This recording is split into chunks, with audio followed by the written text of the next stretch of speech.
Bharat Ratna doctor Babasaheb आंबेडकरांच्या 135व्या जयंतीच्या निमित्तानं राज्यात ठिकठिकाणी अभिवादन केलं जात आहे। सांगलीत डॉक्टर बाबासाहेब आंबेडकरांच्या पुतळ्यावर हेलिकॉप्टरने पुष्पवृष्टी करण्यात आली।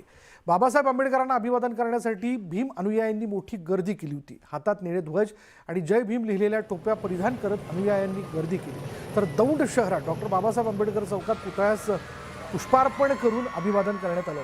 चौकात बाबासाहेबांचे पोस्टर लावण्यात आले आणि यावेळी महिलांनी पारंपरिक पद्धतीने लेझिम नृत्य सादर केलं। तर लहान मुलांनी पारंपरिक वेशभूषेत सहभाग घेतला। तर पिंपरी चिंचवड शहरात पद्मश्री भिकल्या दिंड्या यांनीही आपल्या तारपा वादनातून डॉक्टर बाबासाहेब आंबेडकरांना मानवंदना दिली आहे। यावेळी आदिवासी बांधवांनी तारपा नृत्य करत फेर धरला होता। तर सिंधुदुर्गात डॉक्टर बाबासाहेब आंबेडकरांच्या जयंतीनिमित्त वाळू शिल्प साकारण्यात आलं। वेंगुर्ल्यात सोनसुरे इथे वाळू शिल्प साकारण्यात आलं।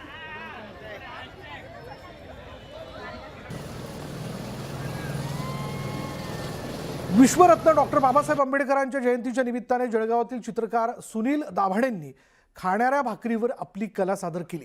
ज्वारीच्या भाकरीवर डॉक्टर बाबासाहेब आंबेडकरांचं चित्र त्यांनी रेखाटलं। तसंच पिंपळाच्या पानावर देखील डॉक्टर बाबासाहेब आंबेडकर यांचं चित्र त्यांनी साकारलंय।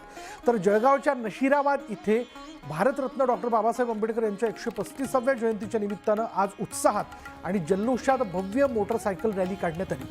बौद्ध विहारापासून सुरू झालेल्या या रॅलीमध्ये भीमसैनिक मोठ्या संख्येनं सहभागी झाले होते।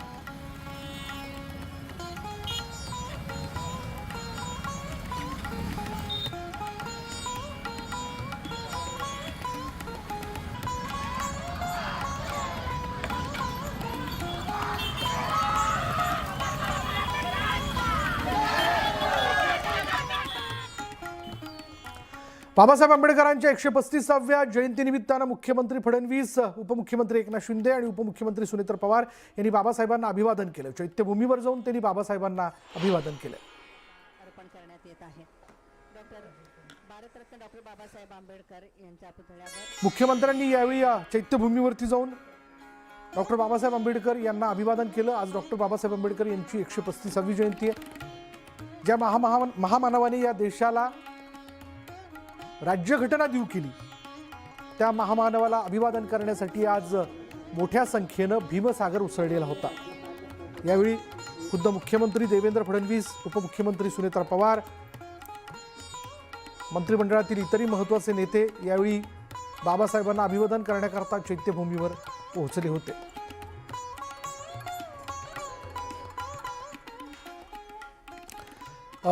यानंतर आपण पाहूया रत्नागिरी जिल्ह्यातील देवरुख इथे रांगोळी कलाकार विलास रहाटे यांनी भारतरत्न डॉक्टर बाबासाहेब आंबेडकरांच्या जयंतीच्या निमित्ताने अनोखी मानवंदना दिली आहे। समुद्रातील पांढरी आणि भाटे बीचवरील काळी वाळू वापरून त्यांनी बाबासाहेबांची भव्य चित्रकृती साकारली।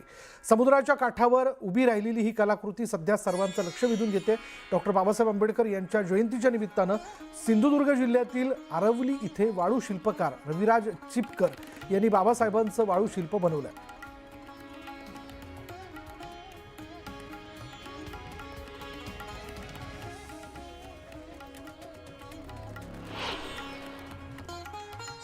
नाशिकच्या सटाणा इथे शेतकरी आणि व्यंगचित्रकार किरण मोरे यांनी अनोख्या पद्धतीने बाबासाहेबांना अभिवादन केलं।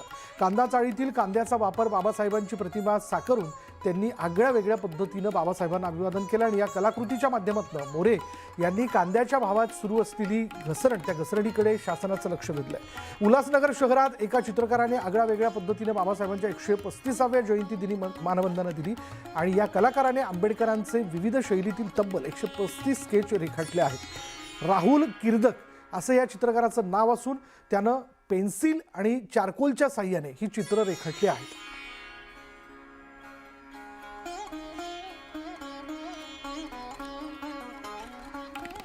मध्य प्रदेशातील महू हे डॉक्टर बाबासाहेब आंबेडकरांचं जन्मस्थळ असून जयंतीच्या निमित्ताने इथे दरवर्षी लाखो अनुयायी अभिवादनासाठी दाखल होतात। यंदाही मोठ्या उत्साहात जयंती साजरी करण्यात आली। शिका, संघटित व्हा आणि संघर्ष करा, हा बाबासाहेबांचा संदेश आम्ही कायम जपू अशी भावना भाविकांनी व्यक्त केली। या क्षणी भीमबांधवांनी व्यक्त केलेली आहे। महिलांनीही मोठ्या संख्येने उपस्थित राहून बाबासाहेबांना अभिवादन केलं। भारतरत्न डॉक्टर बाबासाहेब आंबेडकर यांच्या जयंतीचा उत्सव जगभरामध्ये आपल्याला बघायला मिळतोय। अर्थातच न्यूज 18 मराठी आज पोहोचला आहे त्यांच्या जन्मगावी म्हणजेच मध्य प्रदेशातलं महू जे आंबेडकर नगर म्हणून ओळखलं जातं आणि आत्ता आपण आहोत बरोबर तिथे जिथे बाबासाहेबांचा जन्म झाला आणि इथे जे आपण बघतोय या ठिकाणी बाबासाहेबांच्या अस्थी ठेवण्यात आलेल्या आहेत आणि या अस्थींचं दर्शन घेण्यासाठी त्यांच्या विचाराचं दर्शन घेण्यासाठी म्हणून दरवर्षी न चुकता लाखो अनुयायी इथे येत असतात. ते महाराष्ट्राच्या कानाकोपऱ्यातनं येतात, देशभरातल्या कानाकोपऱ्यातनं येतातच आणि अर्थातच इथे येऊन त्यांना काय मिळतं हा पहिला प्रश्न आहे. आणि या प्रश्नाचं उत्तर शोधण्यासाठी म्हणून किंवा या प्रश्नाचं उत्तर विचारण्यासाठी माझ्यासोबत आत्ता गझल नवाज भीमराव पंचाळे सर आहेत. खरं तर हा प्रश्न मोठा आहे. इथे काही मिळणार नाही आल्यानंतर, म्हणजे कर्मकांडातलं जे गोष्टी आहेत, प्रसाद आहे, तीर्थ आहे, असं काही मिळत नाही. मिळतंय का इकडे? तुम्ही दरवर्षी किंवा अनेक वेळा न चुकता इकडे न येता. चुकता येतो. कुठल्या असुविधा सुविधा कशाचाही विचार न करता केवळ बाबासाहेबांवरची श्रद्धा कशी व्यक्त होईल, त्यांच्यावरचं प्रेम कुठल्या प्रकारे व्यक्त करून कुठल्या प्रकारे नको असं जेव्हा होऊन जातं तेव्हा हे आपल्यासारखे लोक ती श्रद्धा व्यक्त करण्यासाठी, ते प्रेम व्यक्त करण्यासाठी कुठेही जाऊ शकतात. तसे ते महूला येतात, जसं मी येतो. आणि माझ्यासाठी तर हा घोट घेत आहे, है ना? हा घोट घेत आहे, हा घास घेत आहे, हा घोट घेत आहे, हा घास घेत आहे. तुमच्यामुळेच बाबा मी श्वास घेत आहे, मी श्वास घेत आहे. आणि तो श्वास अधिकाधिक मोकळा व्हावा, माझा मला नीट घेता यावा आणि ती श्रद्धा मला अलोट माझ्या मनात भरलेली श्रद्धा ती व्यक्त करण्यासाठी मी पण इथे येतो. पण मग ह्या सगळ्या श्रद्धेतनं त्यांना कुठे देवत्व प्राप्त करण्याचं देण्याचा कोणाचाही मानस नाहीये. माणूसच ते काही शक्यताच नाही, तो भावच कुठे नाहीये. बस फक्त श्रद्धा. त्यामुळे आपण बघतोय ह्या भावना आहेत. बाबासाहेबांनी जो विचार दिला त्या जपण्यासाठीची ही बांधिलकी आहे जी आपण या सगळ्यांच्या चेहऱ्यावर इथे येणाऱ्या प्रत्येकाच्या भावात ती व्यक्त होते. आबालवृद्ध आहेत, महिला आहेत. तुम्ही कुठून आलाय? नागपूरहून. काय इथे येण्याचं कारण आहे? इथे बाबासाहेबांची जन्मभूमी आहे. इथं बाबासाहेबांचा जन्म झालेला आहे म्हणून इथं या जागेला महत्त्व आहे. बरं, पण मग इथे येऊन काय ऊर्जा मिळते तुम्हाला? काय विचार त्यांचे बाबासाहेबांचे बहुत काही विचार मनामध्ये येतात आणि आम्ही त्यांच्या रक्ताचेच लोक आहोत. बरोबर, हां, अभिमान आहे तुम्ही. जे आहे. आपण बघतोय, पुन्हा एकदा मी तुम्हाला दाखवतो. या ठिकाणी आपण त्यांच्या अस्थी ज्या ठेवलेल्या आहेत तिथे मी तुम्हाला घेऊन जाण्याचा प्रयत्न करतो. महू जे मध्य प्रदेशमधलं शहर आहे, आंबेडकर नगर म्हणून, त्या ठिकाणी अशा पद्धतीनं डॉक्टर बाबासाहेब आंबेडकरांचा 1891मध्ये जेव्हा जन्म झाला तो ह्याच ठिकाणी झाला आणि इथे आता अशा पद्धतीने एक या सगळ्या परिसराचा अशा पद्धतीने विकास करण्यात आला. आपण बघतोय अनेक ठिकाणाहून महिला आलेल्या आहेत. कुठनं आलाय तुम्ही? आम्ही बिलासपूर छत्तीसगडहून आलो आहोत. अच्छा, जी. काय इथे आल्यानंतर विचार मिळतो बाबासाहेबांचा? त्यांचा विचार तर खूप आहे. त्यांच्या सागरासारखा विचार आहे. त्यांचा विचार असं शब्दामध्ये बोलू नाही शकत आम्ही, लेकिन त्याचा त्याग महिलांसाठी फारच आहे. जसे आपण आषाढी वारी बघतो तिथे विठ्ठलाचं दर्शन घेण्यासाठी लाखो वारकरी दरवर्षी जसे पंढरपूरला जातात, तशाच पद्धतीने बाबासाहेबांनी दिलेल्या विचाराचं जतन आणि पालन करण्यासाठी, आचरण करण्यासाठी, आचरणात आणण्यासाठी म्हणून ही सगळी मंडळी न विसरता इकडे दरवर्षी येत असते. अर्थात या सगळ्यांमध्ये एकच भाव आहे की बाबासाहेबांनी जो मूलमंत्र दिला, शिका, संघटित व्हा आणि संघर्ष करा, तो जपण्यासाठी म्हणून हे आजही त्यांची सगळी अन्वय सिद्ध आहे. पुढे सुरज पाटील सर, गोविंद वाकडे, न्यूज 18 मराठी, महू.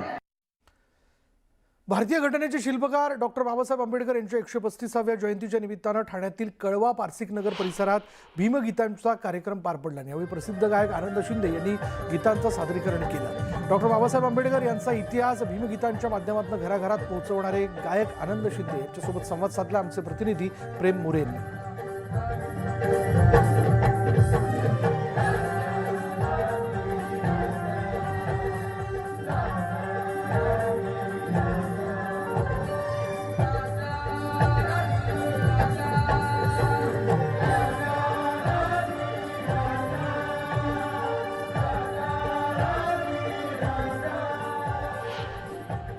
तर शिंदेशाही बाणा म्हटलं की प्रत्येकाच्या अंगावर काटा येतो. बाबासाहेबांचे गाणी जे आहेत त्यावेळेस तुम्ही गाता, त्यावेळेस कशा प्रकारे हा इतिहास मांडला जातो? आज 135वी जयंती साजरी होत आहे, कसं बघता ह्या जयंतीकडे आणि काय सांगाल? माझं गाणं एक नवीन बाजारामध्ये आलंय. जसं चमके मोत्याचं दाणं असं भीमाचं गाणं. बाबासाहेबांचे बोल आहेत, माझी 10 भाषणं आणि माझ्या कलाकाराचं एक गाणं हे बरोबर आहे. त्या विषयाला धरूनच मी हे नवीन गाणं प्रस्तुत केलं आणि तो इथं गाण्याचा प्रयत्न केला. ते आव्हाड साहेबांना भरपूर आवडलं, प्रेक्षकांना भरपूर आवडलं. आजची तरुण पिढी आहे जी कुठेतरी नशेच्या विळख्यात जात आहे, त्यांना काय आव्हान मेसेज असेल आपल्या जे आहे प्रबोधनातून? नेहमीच म्हणजे आपले वडील असतील किंवा एकूणच शिंदेशाही असेल, ती नेहमीच एक मेसेज देत असते, संदेश देत असते. आजच्या तरुण पिढीला काय आव्हान, काय मेसेज असेल हे 135व्या जयंती निमित्त? या जयंतीच्या निमित्ताने एवढंच सांगू इच्छितो की भीमसैनिकांनी बाबासाहेब आंबेडकर हे डोक्यावर घेऊन न नाचता डोक्यात घेऊन नाचलं पाहिजे. त्यांचा विचार आपल्या स्मरणात असला पाहिजे आणि तो प्रयत्न समाजाने करावा, जेणेकरून बाबासाहेबांनी जे संविधान लिहिलं त्या संविधानाचा उल्लंघन होणार नाही. हा प्रयत्न पहिल्यापासून आपण केला पाहिजे, तर दुसरे करतील.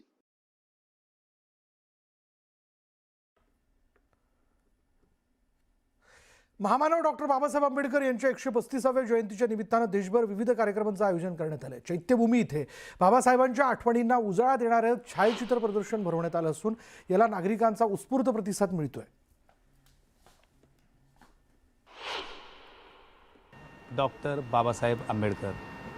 बाबासाहेबांच्या जयंतीनिमित्त आज हजारो लाखोंच्या संख्येनं आंबेडकरांचे अनुयायी या निमित्तानं आज दर्शनासाठी गर्दी करतात. मात्र याच निमित्तानं बाबासाहेबांच्या कारकिर्दीतले काही गाजलेली आणि त्यावेळीची आठवणी करून देणारी काही छायाचित्रांचं प्रदर्शन जे आहे ते चैत्यभूमी या ठिकाणी दिसतंय. आपण बघतोय की स्वतंत्र मजूर पक्षाची बाबासाहेबांनी ज्यावेळी स्थापना केली होती त्यावेळी एका आंदोलनाच्या दरम्यान 8 जानेवारी 1939 हा फोटो जो आहे तो मुंबईतला आहे आणि जवळपास 20,000पेक्षा जास्त सैनिक जे आहेत ते या निमित्तानं एकत्र आले होते. आपल्या सगळ्यांना माहिती आहे की मुंबईतलं सर्वाधिक चर्चेत राहिलेलं लॉ कॉलेज विधी महाविद्यालयामध्ये डॉक्टर बाबासाहेब आंबेडकर हे नोकरीस होते, प्राध्यापक म्हणून त्यांनी तिथं काम केलं.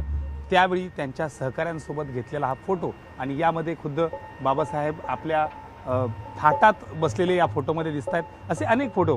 आंबेडकर स्कूल ऑफ पॉलिटिक्स संस्थेचे पदाधिकारी हा 1945 साली घेतलेला फोटो आणि त्यावेळेचे सगळं नेतृत्व मंडळी जे आहे ते इथं दिसतंय.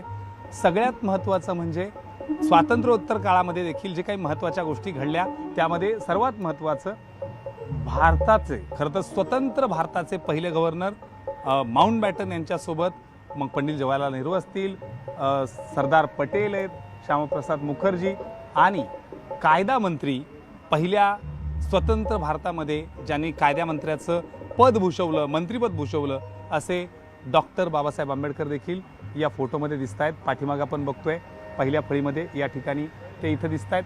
अशा अनेक आठवणी खरं तर बाबासाहेबांच्या निमित्तानं आज जयंतीच्या निमित्तानं या सगळ्या आठवणी दिसत आहेत.